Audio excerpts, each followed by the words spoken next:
You know, there's lots of good reasons for us to want to enter into deep relationships with other people. I mean, we all probably have that desire somewhere within us. And for many of us, those desires are internal. We want to be known by someone. We want to be deeply loved by someone else. We want to know that we actually matter to someone else and that they care about us. The problem, though, with deep relationships is selfish desires. Even the selfish desire for having a deep relationship. Selfish desires are the enemy of deep relationships. So the third principle that we need you to learn for discovering what it means to have deep and meaningful relationships with other people is that we've got to leave selfishness behind. You must leave selfishness behind. See, deep relationships are all about moving beyond ourselves. Deep relationships happen where we care deeply for other people, where, you know, we actually seek to know them and care about them. And as the other person reciprocates with those actions and desires, then the natural result becomes deep relationships.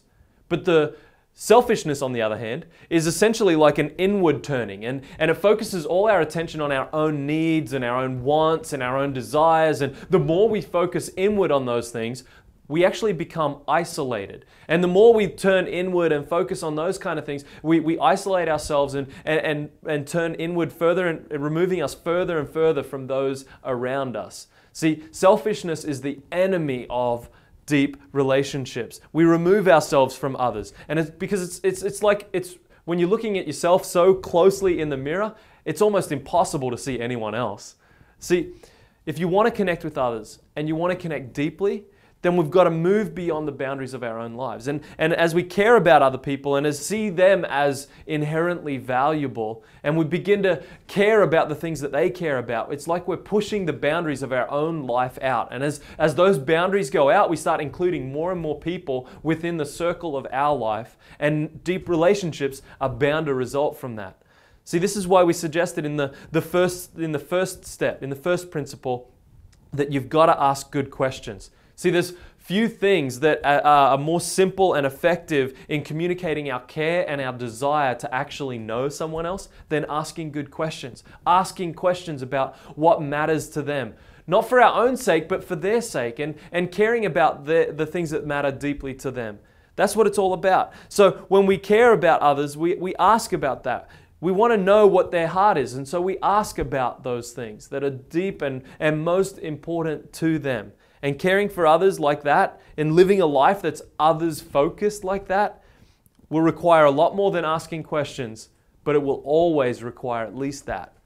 So if you want to have a deep relationship, then it's time to leave selfishness behind.